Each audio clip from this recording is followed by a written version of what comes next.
आपके जीवन में यदि स्टेबिलिटी नहीं है, धन नहीं है, रिश्तों में परेशानी चल रही है, तो आज मैं आपको जो मैनिफेस्टेशन बताने जा रहा हूँ, जो तरीका बताने जा रहा हूँ, कुछ उपाय बताने जा रहा हूँ, हो सकता है ये थोड़ा लंबा वीडियो हो जाए। यदि आपने इस वीडियो को विश्वास के साथ सुना, समझा और ये प्रयोग आपने करने शुरू कर दिए, तो आप निश्चित मानिए कि अगले 90 दिन में आप काफ़ी राहत महसूस करेंगे। इस उपाय को, इस तरीके को मैंने हज़ारों लोगों को बताया है और उनमें से एक भी नहीं है, जिसने इस उपाय को किया हो विश्वास के साथ और उसको लाभ प्राप्त नहीं हुआ हो। पहली बात मैं आपसे कहना चाहूँगा कि देखिए आजकल आस्तीन के साँपों की संख्या बहुत ज़्यादा बढ़ गई है। आपके घर में ही लोग आपके दुश्मन बने बैठे हैं, बाहर वालों की तो बात ही छोड़ दीजिए। तो सबसे बेहतर बात क्या है कि हमको यदि एक ऐसा जीवन मिल जाए जो रिश्तों में हमारे लिए मधुरता लेके आए, हमारी धन संबंधी समस्याओं का समाधान कर दे, हम स्वस्थ रहें, हमें चिंता मुक्त कर दे, तो फिर जीवन में आनंद भर जाएगा। इससे बढ़िया बात क्या हो सकती है ना? अब देखिए प्रेमानंद जी महाराज के पास जाते हैं तो वो क्या कहते हैं, भाई भजन करो, नाम जप का प्रारंभ कर दो, नाम जप प्रारंभ कर दो और आपके सभी संकट कट जाएंगे। और ये बात बिल्कुल सच कहते हैं, ये बात बिल्कुल निश्चित कहते हैं। पहली बात आप ये समझ लीजिए कि आप जो भी काम कर रहे हैं वो ईश्वर के काम कर रहे हैं। मान लीजिए कि आप कोई काम कर रहे हैं और उसमें कोई अवरोध आ गया, तो आप भगवान से कहो भैया तूने ये काम बिगड़वा दिया। तो भगवान से ऐसे ही कहो, उसी समय कहो, चल भैया तेरी इच्छा नहीं होगी, चल तूने बिगड़वा दिया। आप मोटरसाइकिल से कहीं जा रहे थे, मोटरसाइकिल गिर पड़ी, अरे भैया तूने मोटरसाइकिल गिरवा दी, पहले ही बता देता मैं नहीं जाता। है, तो जो भी काम इस दुनिया में हो रहे हैं, आप जो भी काम कर रहे हो सब ईश्वर इच्छा से हो रहे हैं। मैं ये वीडियो बनाने लग रहा हूँ, ये भी ईश्वर इच्छा के कारण ही वो होने लग रहा है। यदि ईश्वर मुझे इतना सामर्थ्य नहीं बनाए, तो मैं इस वीडियो को बना ही नहीं सकता, इसको पब्लिश कर ही नहीं सकता। ये ईश्वर की कृपा है कि मैं इस वीडियो को रिकॉर्ड कर रहा हूँ और पब्लिश करने का प्रयास कर रहा हूँ। अब यदि ये पब्लिश हो गया और आप इसको देख रहे हैं, तो निश्चित रूप से ईश्वर ये चाहता है कि मैं ये वीडियो बनाऊं और आप जीवन में तरक्की करें। पहली बात क्या है कि आप इस वीडियो को अपने व्हाट्सएप में अपने लिए ही कहीं पर शेयर करके रख लीजिए, क्योंकि इस वीडियो को ना आप हर महीने देखा करें। जब आप हर महीने देखेंगे तो वो बातें आपको याद हो जाएंगी कि आपको करना क्या है। क्योंकि हम देखते हैं अब इसके बाद आप कोई और दूसरा वीडियो देखने लग जाएंगे, फिर तीसरा वीडियो देखने लग जाएंगे, हो सकता है फिर आप रील देखने लग जाएं। तो ये बातें आपके दिमाग से उतर जाएंगी और हो सकता है आप इन उपायों को नहीं अपनाएं। देखिए जीवन में आप इस बात को समझिए कि हम वो छोटे-छोटे काम यदि करने लग जाएँ, तो हमारे बड़े-बड़े काम बड़े आसानी से होने लग जाते हैं।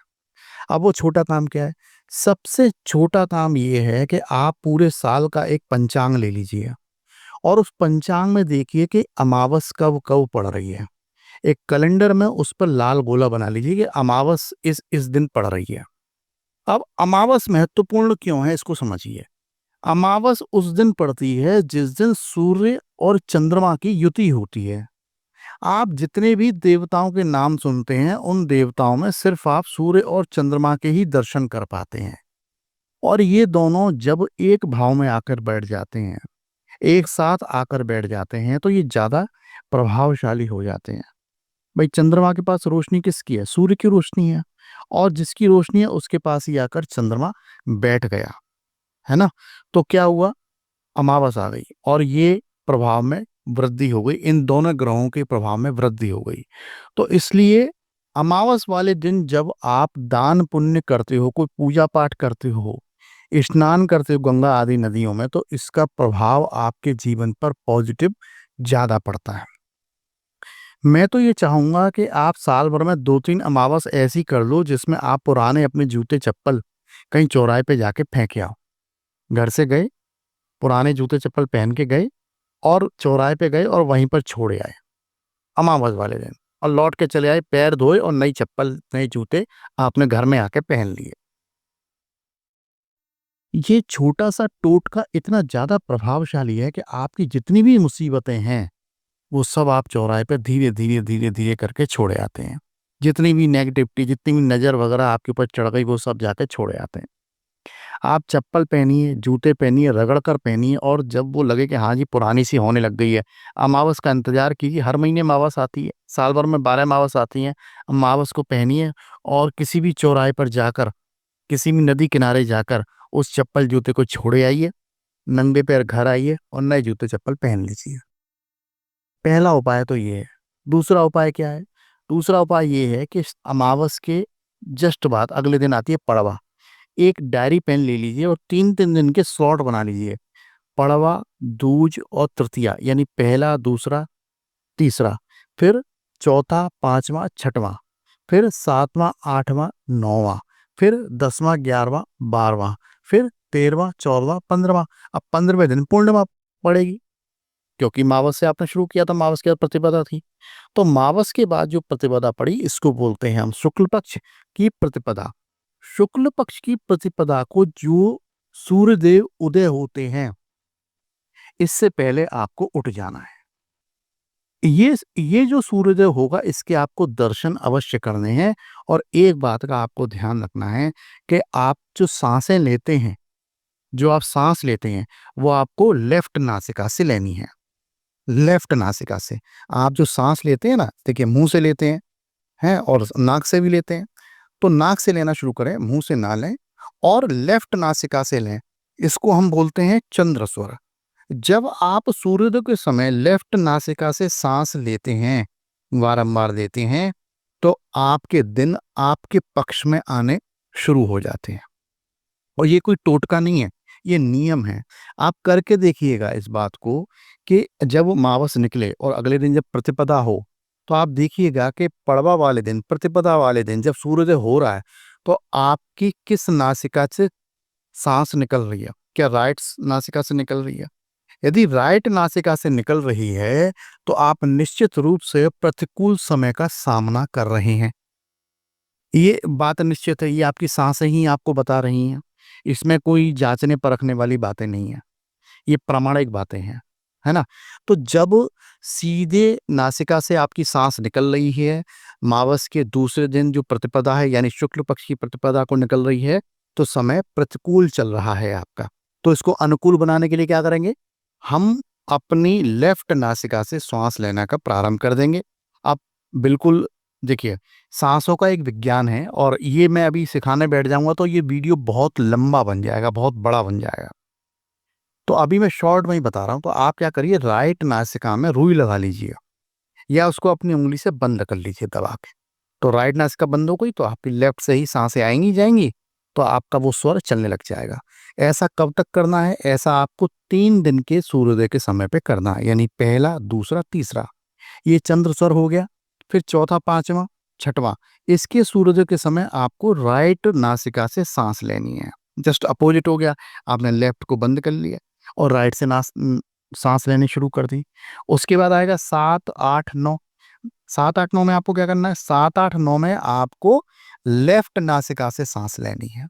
फिर आ गया साहब 10, 11, 12। अब 10, 11, 12 को आपको करना है राइट नासिका से आपको सांस लेनी है। ठीक है? फिर 13, 14, 15, 13, 14, 15 को फिर आपको लेफ्ट नासिका से सांस लेनी है। उसके बाद फिर पड़वा आएगी, पूर्णिमा के बाद की पड़वा आएगी। तो फिर उस पड़वा को क्या करोगे? आप राइट नासिका से श्वास लोगे, पड़वा, दूज और तृतीया वाले दिन। तो इस प्रकार से 3-3 दिन के स्लॉट बना लीजिए, तो पूरे महीने में 10 स्लॉट बन जाएंगे ये 3-3 दिन के। ठीक है? और हर 3 दिन बाद ये स्लॉट बदल जाता है, पहले लेफ्ट, फिर राइट, फिर लेफ्ट, फिर राइट, फिर राइट, फिर राइट। यदि आप सूर्योदय को ही साध लेते हैं, सूर्योदय को इस प्रकार से दर्शन करते हैं जैसे मैं आपको बता रहा हूं, तो आप जीवन में चाहे कितनी भी बड़ी परेशानियों में चल रहे हों, वो परेशानियां धीरे धीरे धीरे धीरे धीरे सॉल्व होनी शुरू हो जाती हैं।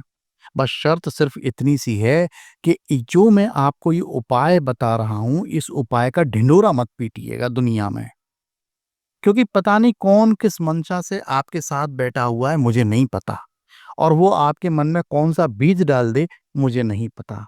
पर यदि आपने मेरे बताए हुए इन उपायों को अपना लिया, तो एक बात आप निश्चित मानिए कि दुनिया में ऐसा कोई संकट नहीं है, जिसको आप अपने आप से मिटा नहीं सकते हो। आपके ऊपर चाहे कितने भी बड़े से बड़े संकट आए हुए हों, आप उन सभी को समाप्त कर देंगे। अब ये बात अलग है कि आप किसी को थप्पड़ मारे आए और फिर आप ये प्रयोग करने लग रहे हैं, फिर आप सोच रहे हैं भैया जिसको मैंने थप्पड़ मारा है वो मुझे मारने नहीं आया, तो वो तो ज़रूर आएगा। मतलब आपको अपने कर्म सुधार के रखने हैं। कर्म आपके सीधे होने लग जाएँगे तो उसके परिणाम भी आपको सीधे ही मिलने शुरू हो जाएँगे। ये वीडियो आपको कितना समझ में आया मुझे ज़रूर बताइएगा और इस वीडियो को लाइक करना बिल्कुल भी ना भूलिएगा। इस चैनल को सब्सक्राइब ज़रूर करना और मित्रों को शेयर ज़रूर करना। ऐसा मेरा आपसे अनुरोध है।